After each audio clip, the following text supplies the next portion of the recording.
We have Professor David Lelyveld, who has come from United States of America. We have Dr. Rakhshanda Jalil. We have Professor Francis Robinson from Oxford, and we have Dr. Geoffrey Nash from Sunderland University. We have all heard the talks and debates. I will probably just start with some questions that come to mind after hearing those wonderful talks that we have been hearing since morning. The first question, of course, will go to Professor David Lelyveld. And the question is actually very basic. For somebody who's so much into research and has, spent a great part of your life in researching on Indian history, who was Sir Syed and why do you take so much interest in him? Is this the right microphone? Can you hear me? Yeah. Well, first of all, I should say that I have a picture of Syed Ahmad Khan in my house. That's one that I showed earlier. And people come in and say, "Is that your grandfather?"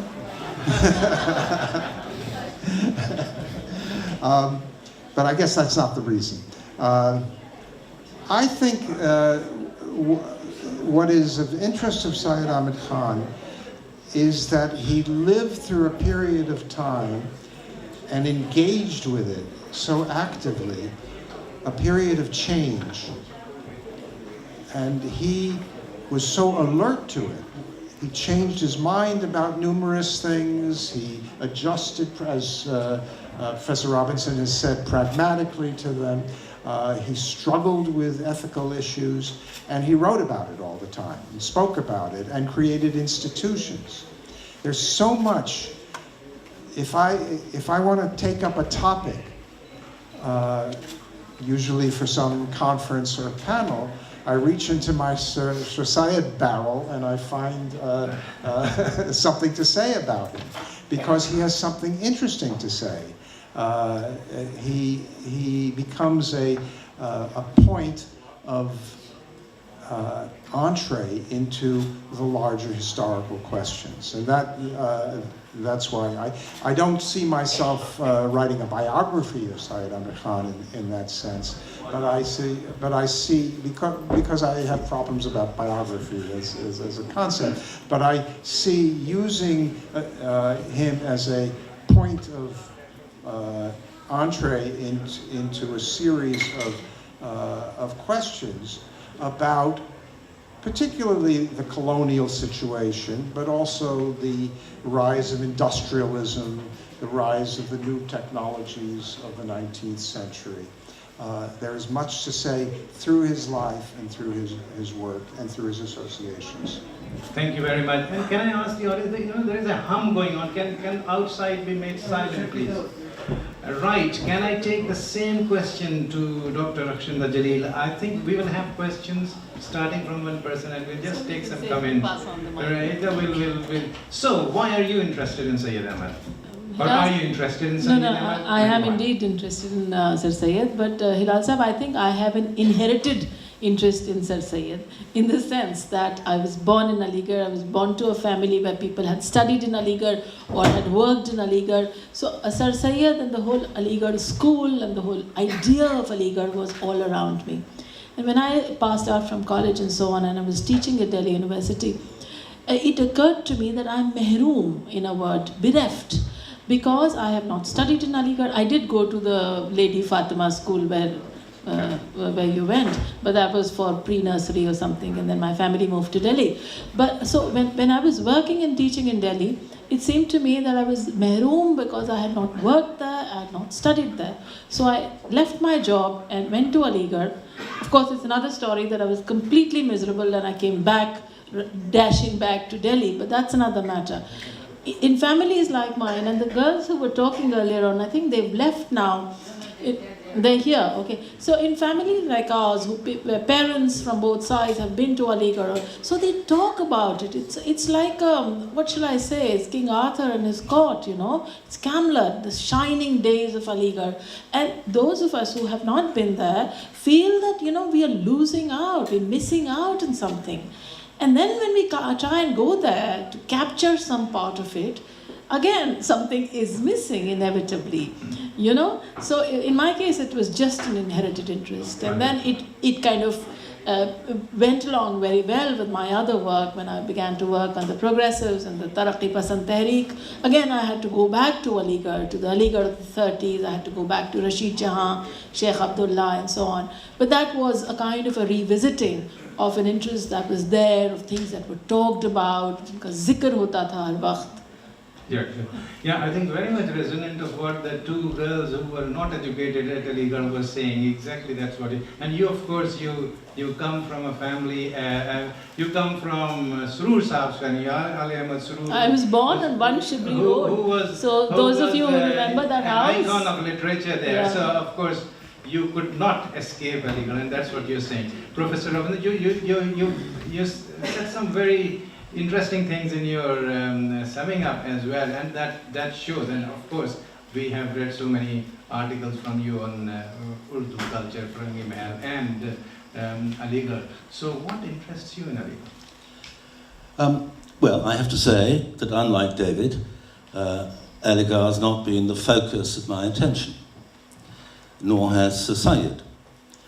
But you cannot think about the responses of North Indian Muslim society to the challenges of British rule in the 19th and 20th century without thinking very hard about Sir Syed and his achievement. And his achievement is huge. We talked about his achievement in sort of theological terms, in creating the origins of modernist interpretations. David has also mentioned his institutional creations through Aligarh and also the Educational Conference. But I'd also like to mention, which I think has already been mentioned this evening, is his courage. David mentioned his courage in publishing in 1859 his response, I don't remember the title precisely, but to the Indian Mutiny. But what I find actually very striking is his response to Sir William Muir's Life of Muhammad. Because that is the most insulting book you could possibly imagine. And I don't know if any of you have read it, but in its last chapter, it says that Muhammad has been the greatest disaster that human civilization has experienced.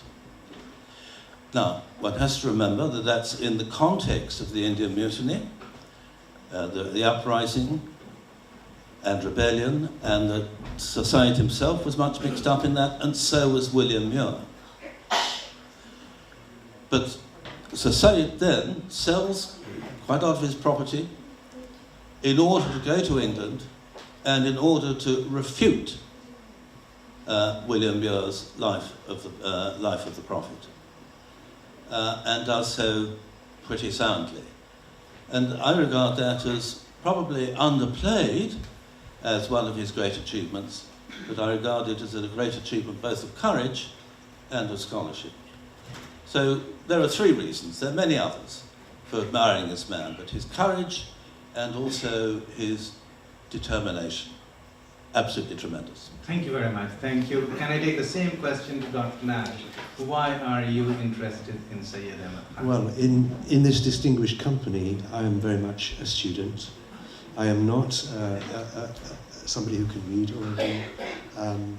And apart from the anecdote which you heard at the beginning of my talk, and apart from a short visit to India during the hippie days, I know very little about India. So I came across Sir Syed, first of all, in Albert Hourani's Arabic Thought in the Liberal Age. So here is a book about the great figures, the great thinkers of the modern Arabic world. Yeah, but here we have an Indian appearing in that. And I came across him in Hamilton Gibbs' work, particularly, again, his Modern Trends in Islam and the Oxford paper, the Oxford book, Mohammedanism. So he is for me the suitable representative for the founder of Islamic modernism, which is what interests me most about him. And I was fascinated by the presentations that I've heard to get a sense of the man in his habit as he lived, as they say. And it brought to mind the saying that God doesn't unmake the man when he makes the prophet. And I'm not claiming, of course, that Sir Syed actually made any claims to prophethood, but certainly for me his significance is that he, in a way, he's the origin, he's the launching point of the movement of Islamic modernism. Thank you. Not yet, no. Yeah. So it is coming out that he was a courageous man, he was an admirable man, going through the history books and from the knowledge of history that we have. He was a modernizer, you said. So can I bring the next question to actually you only, so because we can then travel like this. Do you think that he was actually successful in what he was aiming at? Did he achieve his goals? If you can keep the mic. Okay, right. Well, I'm going to give you two trite answers, but I think there's nevertheless some meaning in them. And obviously, in respect of was he successful in his goals, look at everybody here, look at this audience here. In that respect, of course, he was successful in his goals. Thanks to my friend and colleague, Professor Rahim Kidwai, that I have been introduced to the Aligarh alumni, and I was able to address them several years ago, the year after, I think. My teachers, Professor Lelyveld and Professor Robinson, I was able to view on YouTube their wisdom and to get, if you like, in sync with what the subject was about. But as far as the modernist aspect of Syed Ahmad is concerned, that remains what can one say? Islamic modernism, I have a student at the moment doing work, he's Pakistani, he's doing work on Ziauddin Sardar. And his take on Ziauddin Sardar is that there are certain lacks about him in terms of the labelling industry and the way that he, in spite of his reaction to the revivalist, the Islamist current around at present, in spite of his reaction to that, he also takes up a position which is somewhat prescriptive, shall we say. And I said to him, well, Muhammad, unfortunately, Islamic modernism is a minority in the Muslim world. It doesn't have much currency. And I, as a Westerner, probably my interest in it is somewhat suspect too. But as far as Islamic modernism is concerned, we have to say it's a project still in the making. Yeah, Professor Robbins, actually, that reminds me of a talk you gave, I think, 5-7 years back, when you actually said that you said how many Islams are there, and you said how many modernisms are there. So you actually said there are many modernisms, there are many Islams. So I'm just remembering that comment of yours. But let's stay where we were. Do you think that Sir Syed achieved his goals? Yes, he did. And I think I already said the ways in which he created a great educational institution, Aligarh Muslim University, or what became Aligarh Muslim University. He encouraged others to go down his road. So we probably, it may have been taken more time to get to, if you like, the de-Persianized Urdu that is developed by Muhammad Hussein Azad and also by Hali. And we wouldn't have had Hali's Musaddas but for the fact that Sir Syed commissioned it, also suggested to him what meter he might use in producing it. So certainly I think Sir Syed achieved his goals, but I'd like to add one more thing. We've been talking about Islamic modernism, and I think it's worth thinking about what took him to take what were then quite considerable risks in suggesting that this is the way, this is the new kind of flexibility that we need if we're going to keep revelation working in harmony with modern circumstances and informing it effectively. And this stems itself, I think, from Sir Syed's great belief. He is should never forget that he's a very devout and very proud Muslim. And what he says is, I want to create, actually for myself initially, a form of Islamic understanding which will make Islam shine in the world. So that's coming from him to create, if you like, the makings of Islamic modernism. Thank you. Dr. Rakhshanda Jalil, do you want to add something? I'm not entirely sure I'm qualified to answer this question in this assembly of historians. But yes, as Professor Robinson said, indeed he was successful in many ways. He laid the foundation for college that went on to become the university. Splendid architectural examples that are unique in its own way. A prose style which was sort of disseminated through Tehzeeb al-Akhlaq and through other journals. But if I may, it seems to me that where he possibly did not succeed was that he doesn't seem to be much of a team player, Professor Lelyveld. I don't know if you agree. And you have very rightly called your book Aligarh's First Generation. And in my limited understanding, it appears to me that had he been more of a team player, we would have had a very flourishing, active, vibrant second generation. And that withering that we see immediately after, possibly it's a strong word, possibly it's not a withering, but had he been more of a team player, would we not have had a very splendid second generation taking the baton, as it were, and moving on? Professor Lelyveld, I think that again reminds me of something you've written in your book. I think you've said that Sir Syed sort of created a community at Aligarh, I think you've written in Aligarh. And when there was all these people around him, Shibli, Ali, and all that. So, do you want to add something or say something about what Dr. Rakhshanda Jalil has just said? Well, I think actually he was quite successful as an institution builder and a creator of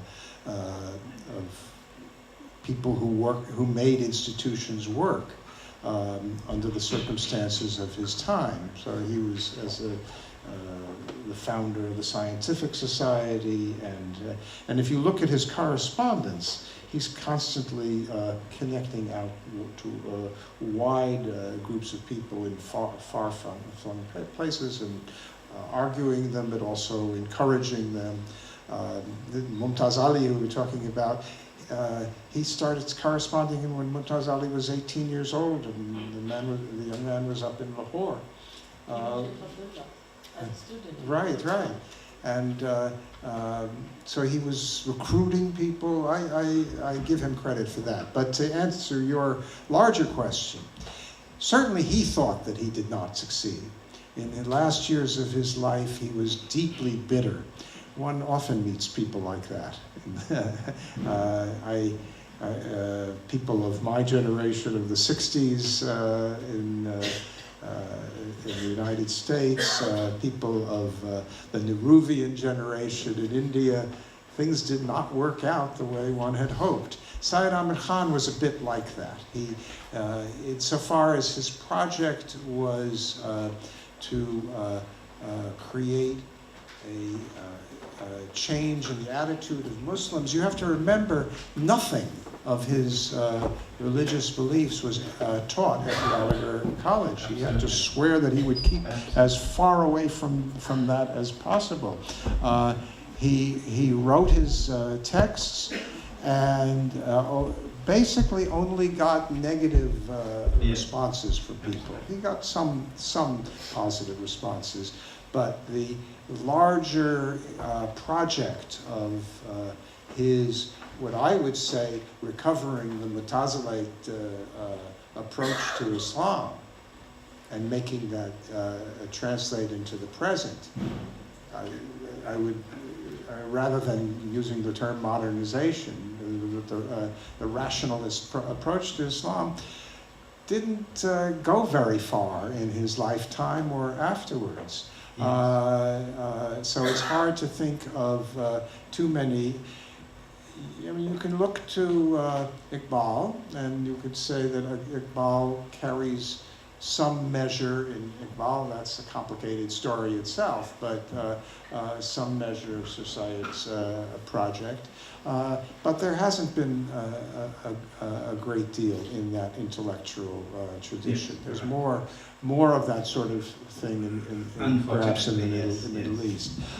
So there are, people who constantly say, and it's mostly outsiders, non-Muslims, who say Islam should change itself and modernize itself and so on.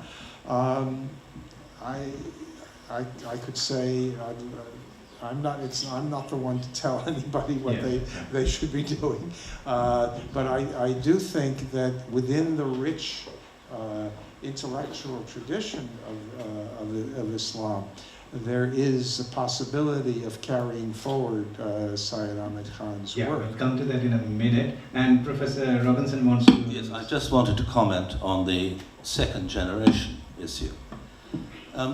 Well, second generations don't always turn out as you'd expect. But there is a substantial second generation. But this is a second generation that moves into politics. And essentially, it is Aligarh that founds the All India Muslim League. Secretaries of Aligarh are the key figures in running it initially. It's former Aligarh students who make the whole show run. So I think the second generation take the whole issue into politics. Okay, thank you. Now, why don't we start with the next question with you only, Professor Robinson. Yeah. And let us come to the modern times. Professor Lelyveld has just said that Sir Syed Ahmed Khan himself felt that he was not a success. But that very often happens because the person might feel, but we are all now, so many 200 years later, are finding that he was actually a successful person. But he addressed some challenges in his time. I want to ask you, Professor Robinson, what do you think are the challenges today for Muslims of this world? Okay. First of all, I think we have to recognize that there are 1.5 billion Muslims in the world, and they are living in different places, in different circumstances, often with different challenges. So let us begin by recognizing the great diversity of Muslim societies and the great diversity of challenges that they follow. But I would say that there are two, to my mind, big general challenges. One remains gender equality and all that goes with that. You could widen that and say human rights, in which gender equality is a major issue. And the other is education. In many ways, not much has changed. So those are the two big problems. Thank you. Very, very interesting, and that was expected also, because for me, because I've heard you speak before on these topics, and I think in a way those are the two we have tried to address. But Dr. Nash, do you want to add something to this?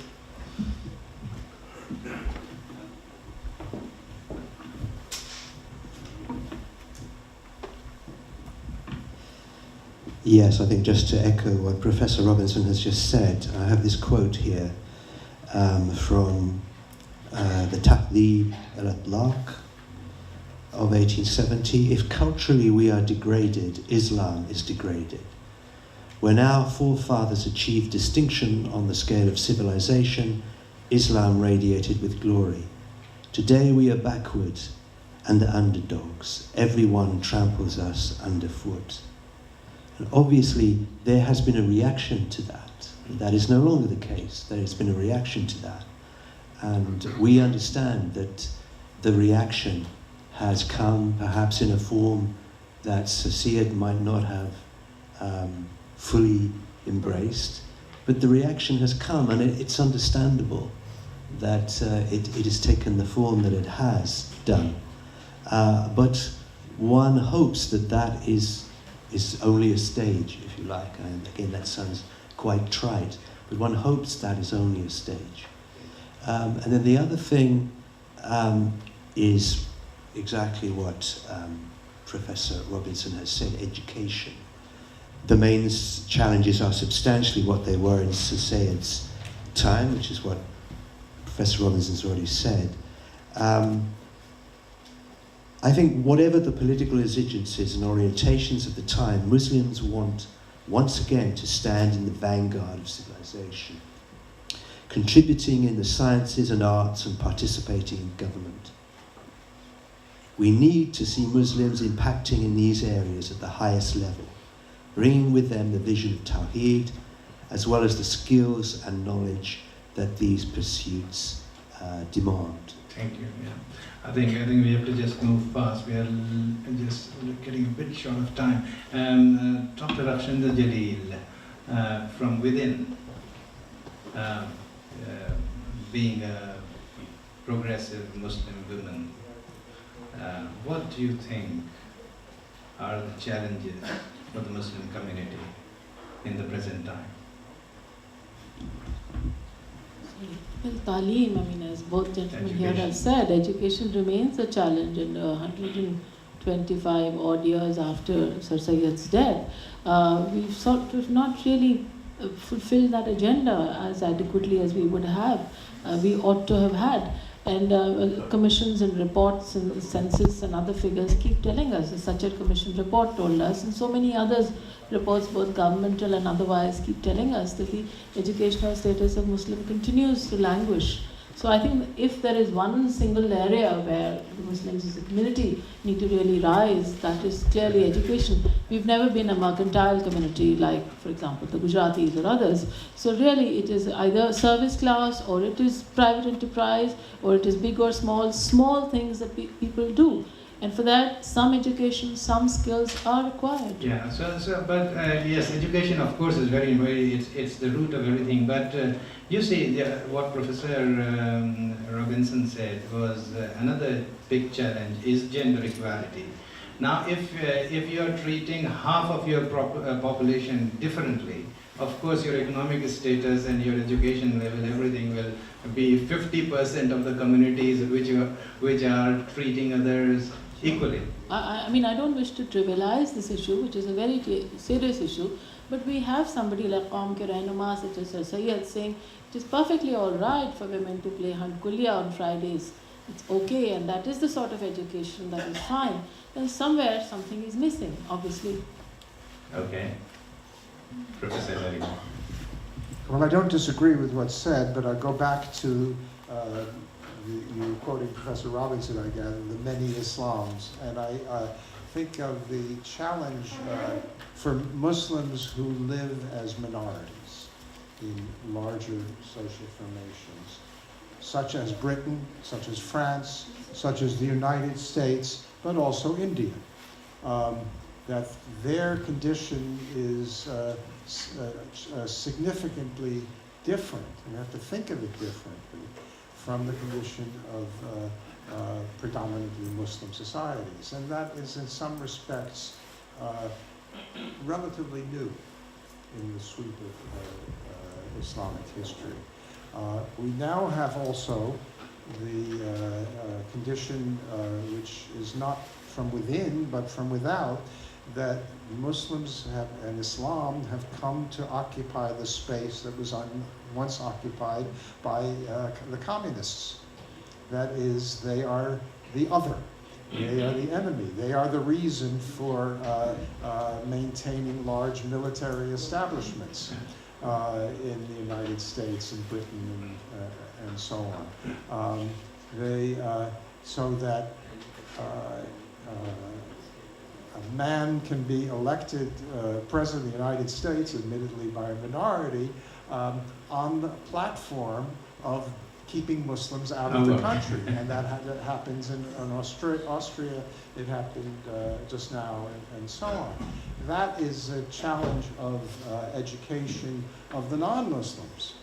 Mhm. And there we're talking not about Islam as a religion, we're talking Islam as As a culture. cultural category, as a social category, with all its complications which people don't understand in the larger world. Very interesting, and this is of course a minefield, and if you go into this and how the other side is reacting to what is happening, but hopefully, over the last 2, 3, 4 years, there has been a wave that is sweeping the world, and I hope that this is only temporary, and it will be different in a couple of years everywhere. And now, my last question, and we have to wrap it up fast. As scholars and students of history, you have seen, Sir Syed, movements, what he did. Do you, on Sir Syed's 200th birth anniversary, have a message for Aligarhians, for people who admire him, for people who are inspired by him? Do you have any message for them? Professor, we'll go just like that.